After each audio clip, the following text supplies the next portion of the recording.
J'ai le plaisir de vous présenter les invités qui nous accompagnent aujourd'hui et qui viennent du monde entier ou presque. Madame Ada Colau, maire de Barcelone. Monsieur Kostas Bakoyannis, maire d'Athènes, merci de votre présence. Monsieur Horacio Larreta, maire de Buenos Aires. Monsieur Philippe Claus, bourgmestre de Bruxelles. Madame Martha Thorn, directrice exécutive du prix Pritzker et doyenne de l'école d'architecture de l'Université IE de Madrid. Merci, madame, de votre présence. Monsieur Elkin Velasquez Monsalve, directeur régional de l'ONU Habitat pour la zone Amérique latine et Caraïbes. Alors, nous sommes aujourd'hui réunis dans le cadre de ce forum Zéro Carbone pour 40 minutes autour d'une belle idée, à savoir comment les villes du monde entier, aujourd'hui, non seulement les villes, mais aussi, nous le verrons, le monde estudiantin et académique, se mobilisent pour s'emparer et déployer le concept de ville du quart d'heure. Il y a là un triple enjeu dans cette ville du quart d'heure. Il s'agit bien sûr de répondre aux défis du changement climatique, c'est ce qui nous réunit à Paris depuis hier, mais aussi de répondre aux enjeux croissants de la crise sociale et démocratique que nous traversons tous, que nous connaissons tous, et puis de manière, on l'espère, plus contextuelle, voir comment la ville du quart d'heure peut aider face à la crise sanitaire que nous traversons. Alors, derrière ce concept de ville du quart d'heure, l'idée est à la fois géniale et simple, je dirais. Il s'agit de faire en sorte que toutes les habitantes et habitants d'une métropole puissent accéder à leurs besoins essentiels à proximité. La ville du quart d'heure, c'est la ville des proximités.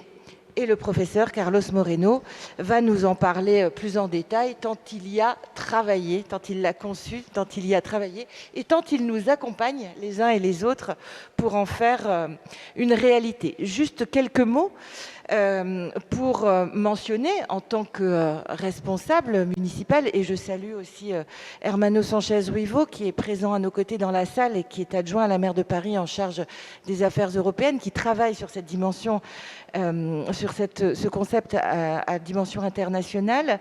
La ville du quart d'heure est propre au XXIe siècle, je crois, parce qu'elle prend place à un moment où on ne conçoit plus les villes, les quartiers par activité, en essayant ensuite de construire des axes routiers, autoroutiers ou ferroviaires pour les réduire, mais bien en partant de la ville compacte, en essayant de voir comment le multi-usage peut s'y développer, à la fois dans une perspective de durabilité et bien sûr, c'est presque prioritaire, dans une perspective de bien-être des habitants. À Paris, je le disais, Anne Hidalgo a choisi d'en faire un des fils rouges de sa politique pour la mandature qui s'ouvre pour les 6 prochaines années. Et à Paris, tout cela se déploie dans un tissu urbain assez particulier parce qu'il est à la fois ancien, très très dense. Nous avons une ville que nous ne pouvons pas étendre à l'infini, même si nous travaillons à la dimension métropolitaine. Et à cet égard, il est vrai que la notion de multi-usage, sur laquelle vous avez travaillé, Carlos, et que vous allez nous détailler, est particulièrement pertinente.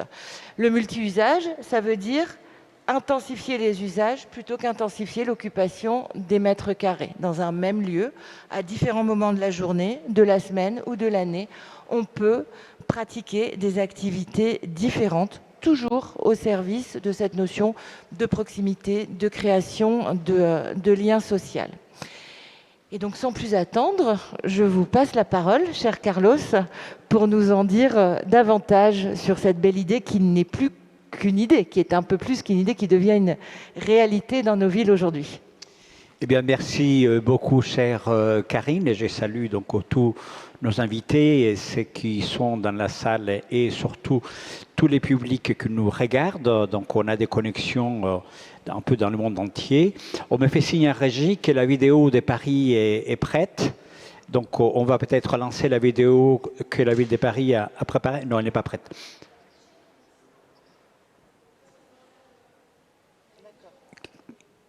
Qu'est-ce qu'elle a dit? La vidéo est déjà passée. Nous ne l'avons Ah. pas vue, mais elle est... Ah, ok. Donc, excusez-moi. Alors, je vais résumer énormément d'années de recherche en 3 minutes, donc un cinquième d'un quart d'heure, pour respecter effectivement notre timing qui est extrêmement serré et pouvoir écouter nos invités qui sont dans cette démarche-là. Et je vais donc dire de manière extrêmement rapide et pourquoi ce concept de la ville des quarts d'heure est devenu aussi populaire, puisque aujourd'hui c'est un concept planétaire. Donc dans le monde entier, dans les 5 continents, dans énormément de langues, on trouve des maires, des écosystèmes urbains qui se sont emparés de la question. Et c'est un concept populaire parce qu'il répond à 2 problématiques en même temps, just on time. D'une part, le changement climatique, ce qui nous réunit ici, puisqu'il s'agit de vivre autrement, de changer nos rythmes de vie, de changer l'occupation donc des lieux par les usages. Et en même temps, quand on doit mettre en lockdown beaucoup de villes, quand on doit avoir des distances physiques, ce concept il permet d'explorer la proximité pour garder de l'intensité sociale malgré les besoins d'avoir des distances physiques. C'est donc un nouveau paradigme que nous proposons en tant que scientifiques, en tant que chercheurs, avec mon équipe à la Sorbonne, à l'IAE de Paris, et basé donc sur cette notion de écologie des proximités, de l'humain au bout de la rue et d'une ville polycentrique, multi-usages, qui puisse couper avec la ségrégation urbaine, économique et sociale de l'urbanisme moderne. Nous voulons offrir dans un périmètre décarboné, donc aux 15 minutes à pied ou en vélo, l'accès à des fonctions sociales urbaines qu'on considère essentielles.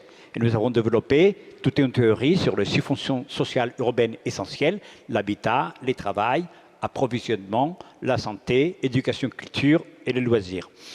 Nous posons sur 4 piliers conceptuels qui sont l'écologie avec une ville décarbonée et avec une ville qui végétalise, le multi-usage de ces infrastructures, la solidarité pour développer le lien social de proximité et la participation citoyenne, puisque nous avons des outils également avec des budgets participatifs. Pour finir, je dirais que nous voulons offrir la seule chose qui nous obsède tous quand nous travaillons sur les villes, et qui est la qualité de vie pour le citoyen qui habite. Offrir un changement de style de vie à l'heure où le changement climatique ne nous laisse aucune autre chance si nous voulons atteindre la neutralité carbone en 2050. On l'a dit depuis hier et encore ce matin, Anne Hidalgo l'a rappelé, on n'en a que 10 ans pour réduire maintenant de 65% nos émissions de CO2. La ville des quarts d'heure, c'est donc la ville des proximités. C'est la ville de l'exploration de nos ressources. C'est la ville dans laquelle on peut retrouver une humanité. Et comme dit Anne Hidalgo à Paris, c'est la ville dans laquelle l'écologie est un humanisme basé sur le bien commun, l'exploration des communs urbains, qui sont ceux qui nous permettent de nous réapproprier de l'espace public, de la nature, de l'eau, avoir de l'air sain et dans lesquels nos infrastructures, elles ne sont pas pour les voitures, mais elles sont pour les hommes, pour les femmes, pour les seniors, pour les enfants, pour ceux qui habitent. Et comme disait Jane Jacobs, quand elle a travaillé sur la ville vivante et la ville compacte, c'est avoir des yeux et des gens qui, dans la rue, créent du lien social. Merci donc pour ces temps de parole. On va interroger un des co-organisateurs des initiatives internationales sur la ville des quarts d'heure qui se trouve à Buenos Aires, donc le maire de Buenos Aires, Horacio Larreta, qui est avec nous grâce au numérique. Est-ce que Horacio Larreta est là? Sí. Oui. Bonjour. Bonjour Horacio, bienvenido, muchas gracias por... Bonjour Horacio, bienvenue. Merci d'être avec nous Et nous voudrions profiter de votre présence depuis Buenos Aires. Et nous sommes très heureux de vous accueillir. Et dites-nous pourquoi ce concept de la ville des proximités, la ville du quart d'heure, fait que Buenos Aires s'intéresse et qui est devenu, donc, avec la ville de Paris, co-leader de l'initiative mondiale que nous lançons aujourd'hui avec le réseau C40, auquel Buenos Aires appartient en même temps que Paris. Tout d'abord, je voudrais vous dire bonjour à tous et je voudrais remercier Paris, mais également sa maire, Anne Hidalgo, et le C40 pour m'inviter à cet événement, qui est un événement essentiel pour pouvoir préserver la planète et notre avenir. Je suis ravie de pouvoir partager cette session avec mes collègues de Barcelone, d'Athènes, de Madrid et des collègues du monde entier. Demain, nous fêterons les 5 ans de l'anniversaire de Paris et c'est un engagement de tous. Nous avons été là ensemble pour pouvoir pousser l'ensemble des différents acteurs à prendre leurs responsabilités. Sur la scène mondiale, nous devenons à être des acteurs importants, non simplement parce que nous vivons au sein de nos villes ces mêmes problèmes, mais aussi parce que nous offrons de véritables solutions. Je trouve tout à fait réussi et à propos cette initiative que nous propose la maire de Paris et que nous avons initiée d'ailleurs avec l'Urbain 20. Il reste fondamental que notre diplomatie des villes soit présente lors des négociations pour pouvoir alerter nos différents dirigeants de notre poids, de notre apport à la préservation du climat. Il y a aussi le réseau des villes vertes. C'est ce que nous avons décidé de lancer au sein du C40, notamment dans la présidence régionale que nous allons reprendre après Bogota. Il faut développer des solutions à échelle humaine. Et les villes, nous sommes là. Et chaque jour, les citoyens se rendent compte à quel point cette proximité, cette ville du quart d'heure peut être intéressante. Il est intéressant d'avoir non seulement des écoles, des commerces, un médecin. Tous ces différents éléments nous permettent de gagner du temps de trajet. Et avec ce temps-là, nous pouvons passer de meilleurs moments, avoir une vie beaucoup plus agréable. Également, il faut souligner que la voiture a des conséquences terribles, néfastes sur le changement climatique et sur la planète. La ville du quart d'heure est devenue d'autant plus évidente face à la pandémie que nous traversons. Il faut aller près de chez soi, il faut trouver les différents services près de chez soi. Et puis, cela aussi facilite le travail de nos différents services municipaux. Également, la quarantaine a pu montrer à quel point nous contaminions, nous polluions nos villes lorsque nous nous déplacions. Lorsque nous nous sommes tous retrouvés confinés, il y a eu beaucoup moins de pollution, les rivières se sont assainies, l'ambiance s'est assainie. Il nous faut donc développer cette ville à visage humain. Nous, à Buenos Aires, nous avons lancé cette politique depuis longtemps. Nous avons essayé de développer dans chacun des quartiers une autonomie, une sorte d'autonomie, une proximité. Et pour vous dire, par exemple, le gouvernement de la ville, l'hôtel de ville qui se trouvait dans le centre de la ville, qui était le centre urbain, le cœur de la ville, eh bien, notre mairie a été déplacée dans une zone sud, un peu moins connue et un peu plus excentrée. Nous sommes aussi en train de lancer un projet sur des écoles dans des quartiers défavorisés. Nous essayons d'avoir donc ces écoles développées au sein de ce concept de ville du quart d'heure. Autre chose, un système de santé de proximité à un quart d'heure. Nous avons aussi développé d'autres zones de la ville qui étaient délaissées depuis longtemps, et ceci à travers les Jeux olympiques de la jeunesse. Tous, nous essayons d'avoir ce service de proximité, que ce soit un commissariat, que ce soit un service de santé, une école. Nous avons aussi lancé des voies cyclables qui permettent de mettre en œuvre un déplacement durable. À cela s'ajoute la piétonisation du centre-ville. C'est une zone pacifiée où la circulation des voitures est réduite. Nous avons Pour ce qui concerne la végétalisation, ajouter plus de 100 hectares d'espaces verts, de squares pour l'ensemble des citoyens. La COVID nous a permis d'accélérer cette transformation urbaine. Par exemple, plus de 100 rues ont été piétonnisées au sein de centres commerciaux pour que les restaurants puissent ouvrir des terrasses et d'autres lieux de convivialité. Je reviens sur les pistes cyclables, plus de 17 km qui ont été installés. Et puis, en parallèle, nous avons lancé le plan d'action climatique, très ambitieux lui aussi. Nous essayons d'atteindre la neutralité carbone pour l'année 2050. Et nous avons reçu, ce plan a été certifié par le C40. La semaine prochaine, nous passons à un nouvel projet et un nouvel plan climatique qui est encore plus ambitieux que ceux que nous avons pu lancer précédemment.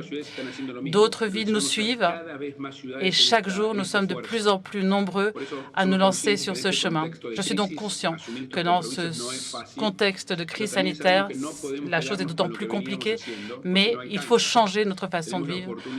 Une opportunité se présente à nous. Il faut repenser nos villes, réinventer nos villes. Il faut les rendre plus proches de ses habitants à travers la ville du quart d'heure et nous devons le faire ensemble. Et c'est ce que je propose. Merci beaucoup. Merci beaucoup.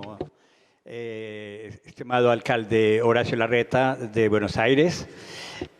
Nous allons écouter une autre maire en langue originale en castillan, la maire de Barcelone, Madame Ada Colau. De Barcelone, je voudrais dire bonjour à Anne Hidalgo et à tous les Parisiens et les Parisiennes. J'aurais adoré être avec vous à Paris, mais la pandémie rend cela impossible à l'heure actuelle. Mais je voulais néanmoins envoyer ce message vidéo, car je trouve que cette rencontre est un moment essentiel. Et puis Paris et Barcelone sont des villes sœurs, et ce pour plusieurs raisons. Nous avons les mêmes priorités, nous partageons les mêmes objectifs. Et pour finir, nous partageons cette même inquiétude face à ce terrible défi auquel nous sommes confrontés dans ce siècle, le changement climatique. Nos grandes villes sont les premiers pollueurs et les plus gros émetteurs de gaz responsables du changement climatique. Mais nous avons décidé d'apporter des solutions. Nous faisons face à un double problème. D'une part, le niveau des émissions et de pollution dans nos villes. Cela se traduit par de graves problèmes de santé chez nos habitants et habitantes. À Barcelone, par exemple, cela représente 1000 morts prématurées chaque année dues à la pollution liée aux voitures.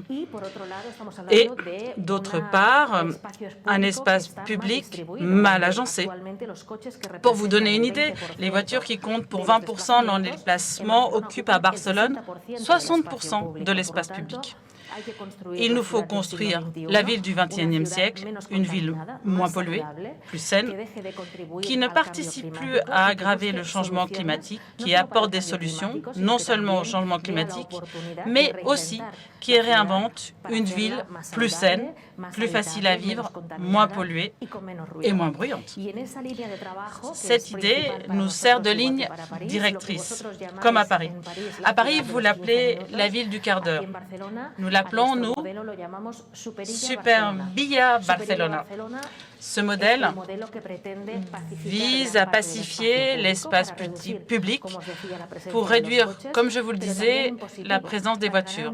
Mais il y a aussi un aspect plus positif. Nous cherchons à retrouver un espace public de qualité qui permet aux habitants, aux enfants, aux personnes âgées de se promener en toute sécurité en ville, sans danger pour la santé, et en plus dans un espace public où l'on peut jouer en toute sécurité. C'est notre objectif avec le modèle Supervia Barcelona. Pour vous donner des exemples de nos projets. Dédoubler les pistes cyclables en quelques années, renforcer le transport public avec un programme spécifique visant à protéger nos écoles. Pour ces écoles présentes sur tout le territoire, eh bien, nous pacifions les alentours pour créer un espace où il fait bon vivre et où une vie de quartier peut se développer et qui permet aussi à nos enfants de grandir sans danger et en pleine forme. Réaménager aussi le centre-ville en reprenant le plan CERDA, où nous allons transformer 21 rues qui actuellement sont comme des autoroutes urbaines en trams verts, des lieux de promenade où les voitures sont peu présentes. Et ceci nous permettra de créer 21 places. Il pourra y avoir une vie de quartier, les habitants pourront s'y retrouver, créer du lien social. Et d'ailleurs, nous avons pu voir dans les essais pilotes que cela fonctionne très bien et il y a une proximité qui vient renforcer notre économie locale. Depuis d'ailleurs ces essais pilotes, de nombreux habitants nous demandent maintenant de lancer plus de projets de ce type. Nous avons donc un modèle qui possède de nombreuses similitudes avec le modèle parisien. Nous sommes ravis de le mener à bien. Nous voulons lui donner un coup d'accélérateur pour réduire cette pollution qui est intenable et aboutir à cette ville du XXIe siècle, une ville plus agréable, plus saine, plus verte, où existe une vraie vie de quartier. Merci, gracias a Ada Colau desde Barcelona. Nous avons le plaisir d'avoir avec nous le maire d'Athènes, the mayor of Athens. Good morning, Mr. Kostas Bakoyannis. Thank you for coming here. Thank you for being.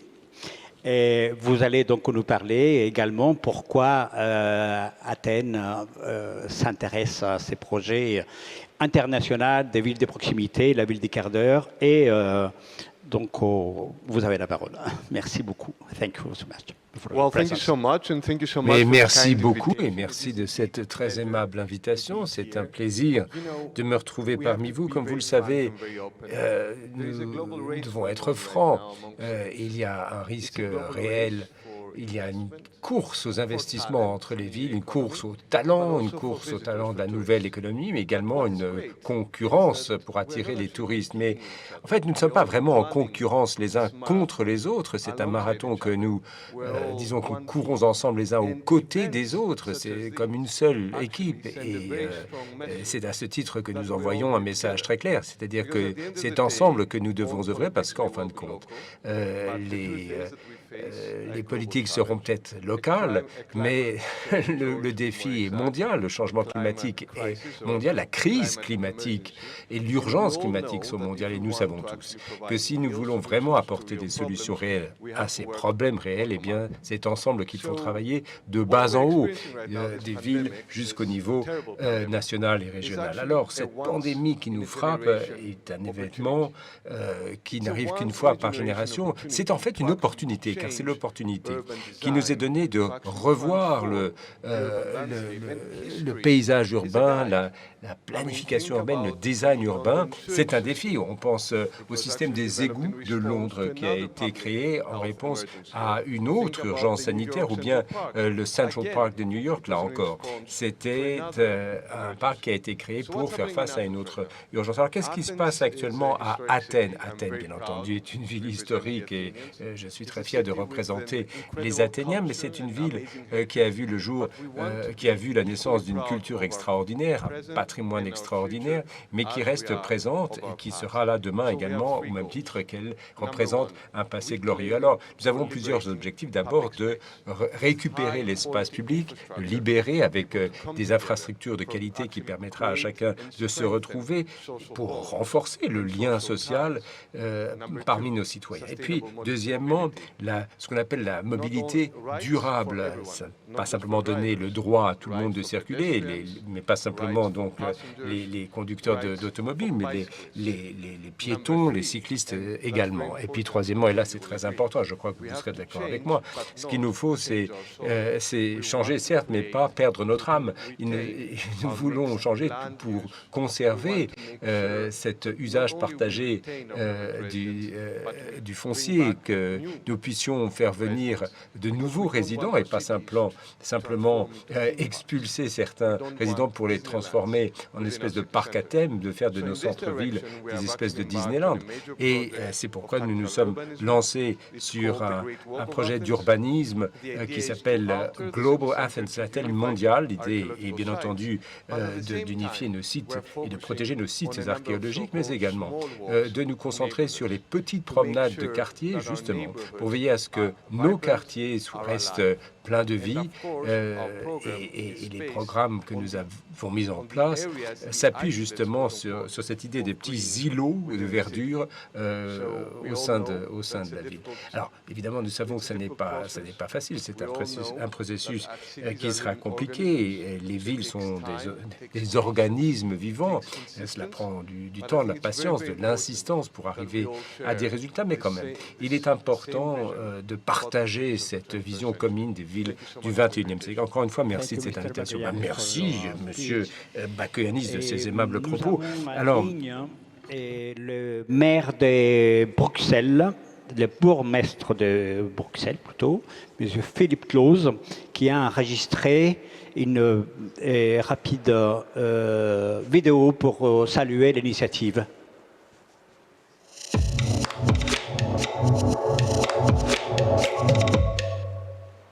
Bonjour. Aujourd'hui, commémorer les accords de Paris dans la COP 21, c'est d'abord se rappeler le rôle majeur des villes dans la lutte contre le réchauffement climatique. Alors que s'est-il passé depuis 5 ans, ici à Bruxelles, capitale de 500 millions d'Européens, la ville la plus cosmopolite du monde avec ses 184 nationalités? Eh bien, c'était d'abord de n'oublier personne. Tout le monde est un acteur de la lutte contre le réchauffement climatique. N'oublier personne, c'est penser évidemment à la réduction des gaz à effet de serre, à un horizon plutôt rapproché, comme nous le propose la COP 21.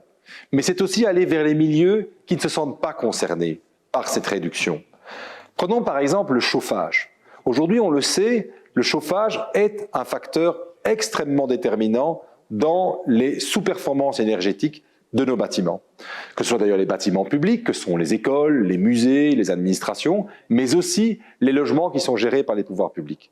Or, beaucoup de ces locataires de logements publics n'ont pas les moyens, évidemment, de rénover leur logement et se retrouvent à parfois payer une facture énergétique supérieure à même ce qu'ils payent en loyer. Il fallait donc agir. Nous avons donc décidé de créer un plan qui s'appelle les oubliés du climat pour ne pas justement laisser des personnes au bord du chemin. Car on arrive enfin, grâce à ce système, à ce triangle magique du développement durable qui est un facteur économique, on crée de l'emploi autour de l'isolation thermique des bâtiments, un facteur social, on aide ces allocataires sociaux et ces personnes qui vivent dans nos logements sociaux, et un facteur environnemental, on fait baisser les factures d'énergie et on fait baisser l'empreinte écologique du chauffage dans nos villes. Enfin, vous le connaissez tous.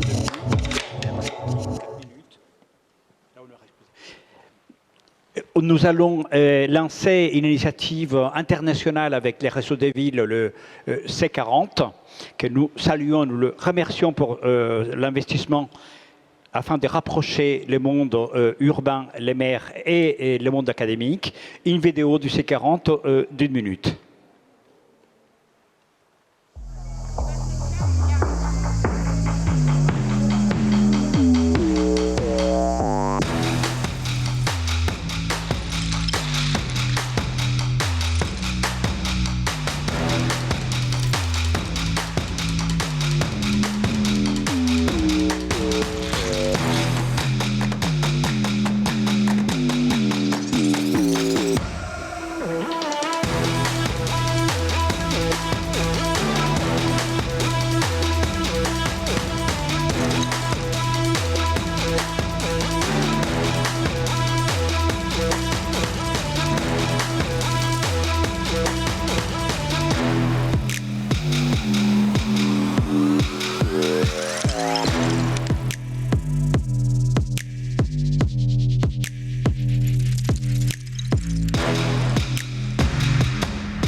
Alors, vous l'avez compris, à travers ce qui a été évoqué précédemment et à travers ce rapide film, la ville du quart d'heure, c'est aussi une manière d'associer des mondes qui, parfois, avaient un peu oublié de se parler. C'est une manière de rapprocher la décision des habitantes et des habitants. Le maire d'Athènes en a très bien parlé en mentionnant la notion d'humanisme et c'est essentiel.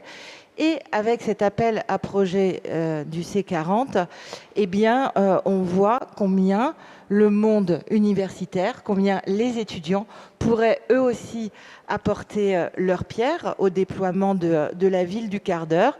Donc, l'appel à projet va prendre place dans 18 villes sur les 5 continents. C'est une belle réussite. Un grand merci au C40.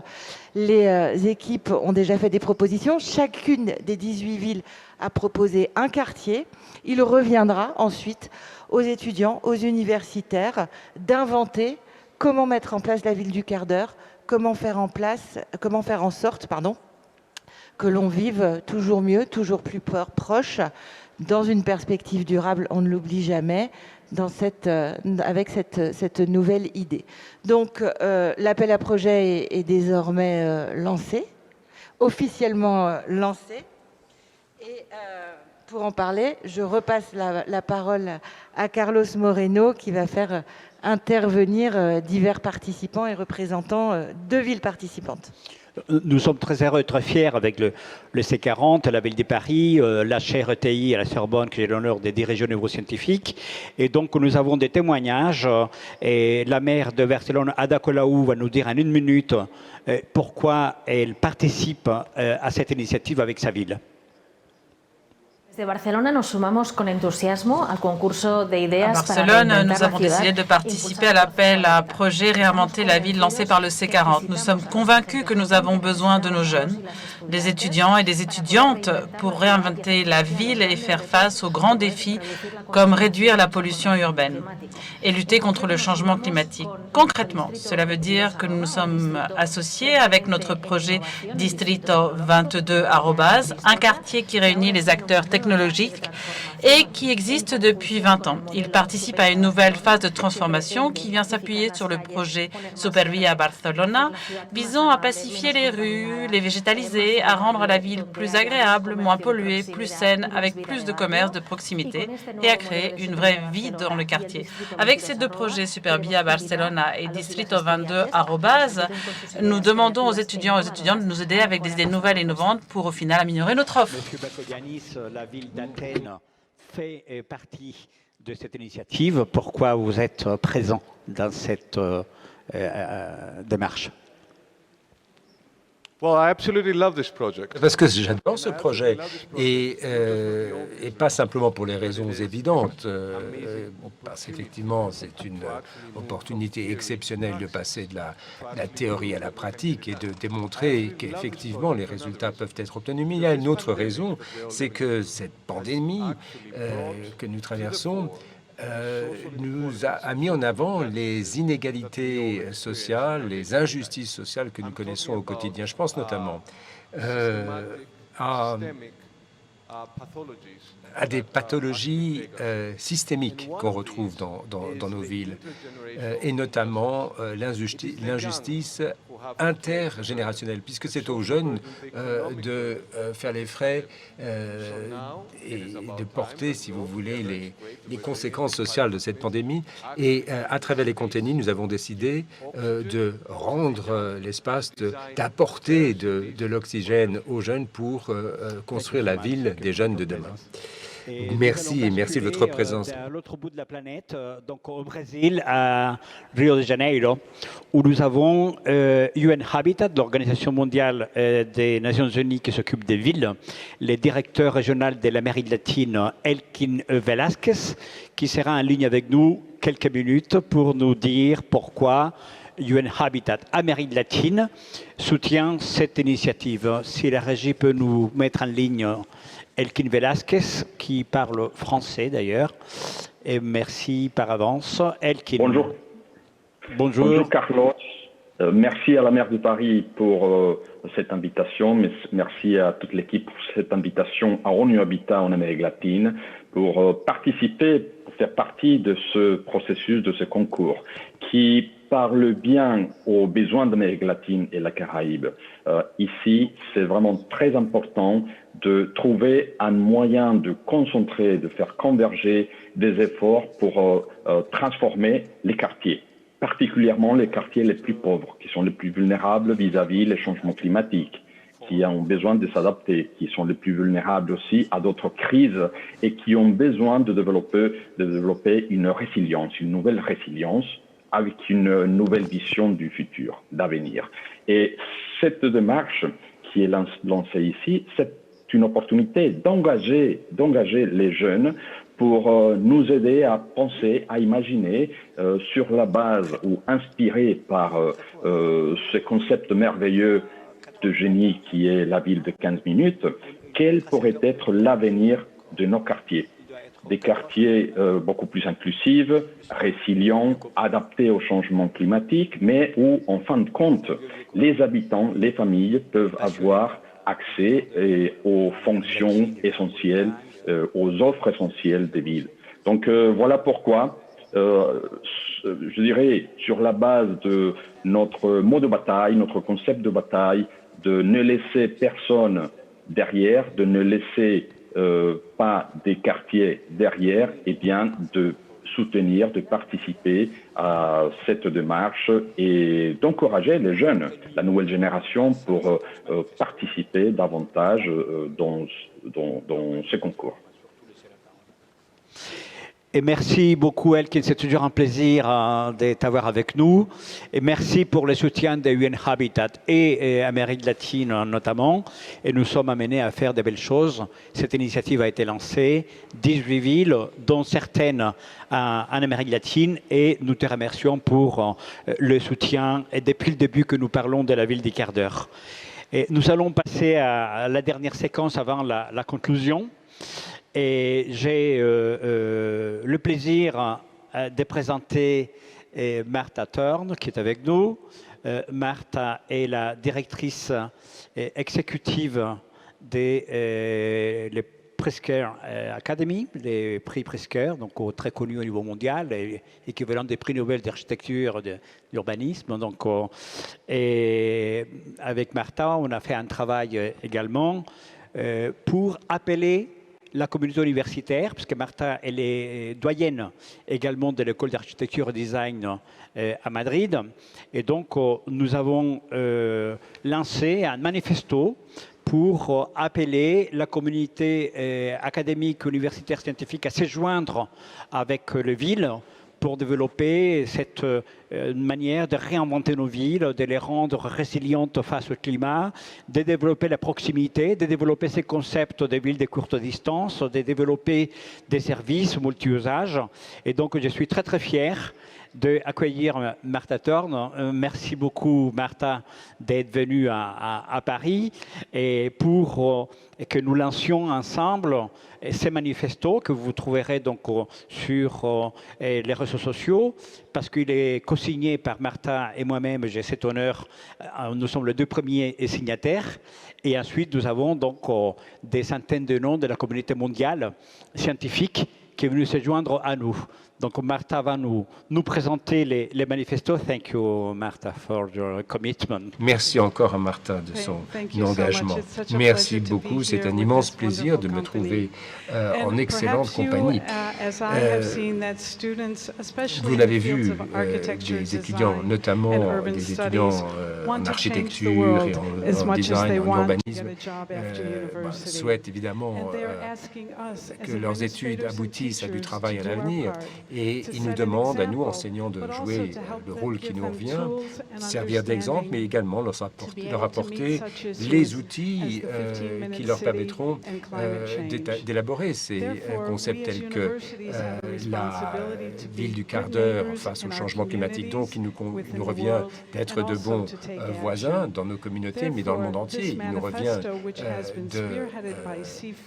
de prendre des mesures, de passer de la parole à l'action, et c'est pourquoi tous les signataires de ce manifeste se proposent de définir un cadre pour nos étudiants et dans notre communauté élargie pour mieux comprendre, pour mieux faire face aux défis que nous rencontrons. L'expérience éducative et notamment les connaissances, les outils que nous apportons à nos étudiants, nous voulons que tout cela permette de construire un avenir mieux conçus qui puissent faire face aux défis du climat. Mais la collaboration doit aller au-delà des murs de l'université. C'est nos étudiants, mais également le personnel enseignant qui doivent être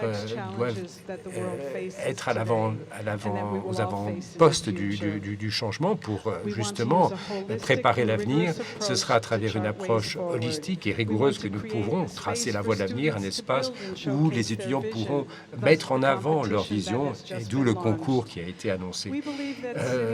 Mais nous pensons que les villes sont le site même de la transformation qui doit faire face à l'urgence climatique.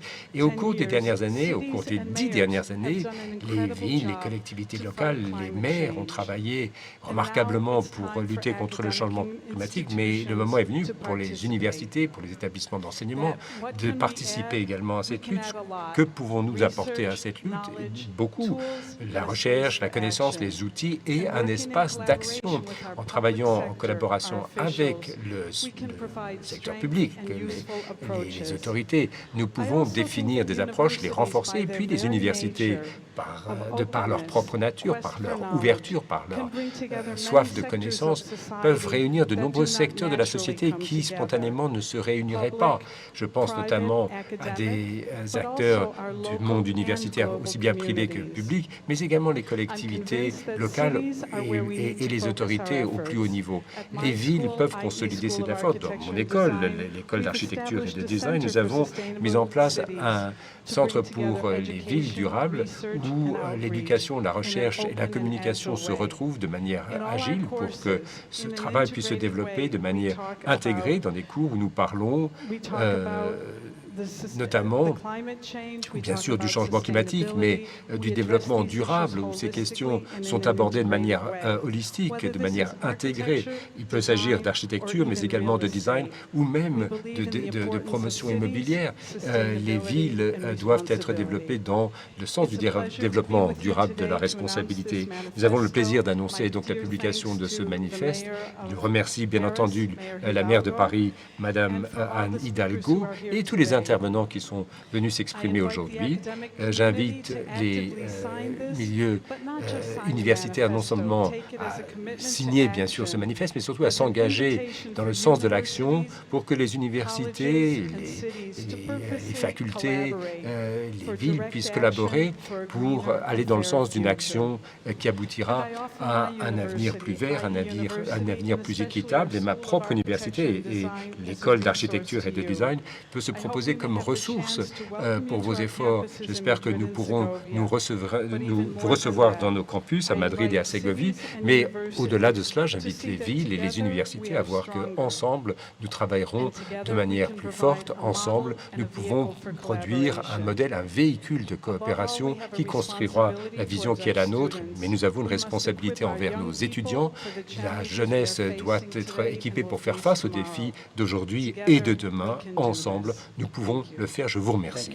Merci Martha de ce remarquable travail, de ce manifeste. Donc cette session, après avoir passé en revue la ville des quarts d'heure, son impact mondial, le lancement de l'initiative et les concours, et j'invite toute la communauté scientifique mondiale à se joindre et avoir écouté les témoignages de maires. Et chère Karine, c'est le moment de clôturer cette session. Et donc, Paris, qui a un leadership important mondial sur cette initiative, c'est toi qui portes donc cette approche. C'est un plaisir d'entendre conclure cette session. Merci, cher Carlos.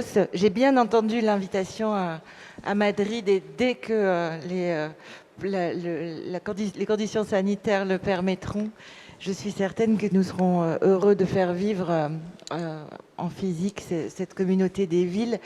Je ne parlerai pas longtemps parce que nous en avons déjà beaucoup pris. Le temps était nécessaire pour évoquer cette idée. Je l'ai dit en ouverture, l'idée est belle, elle est simple, elle est géniale.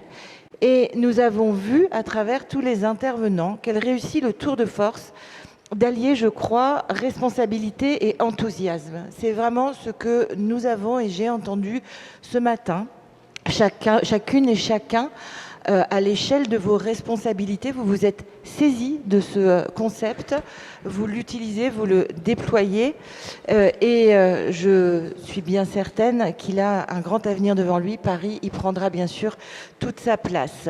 Sans plus de délai, je laisse la place à Anta Williams, responsable des programmes climat et environnement chez Bloomberg Philanthropy, qui va nous présenter, vous présenter, leur projet de mesure de la qualité de l'air dans la suite de ce forum zéro carbone. Merci à toutes et tous, présents et publics à distance. À très bientôt autour de ces beaux sujets et de ces beaux débats. Merci Carlos.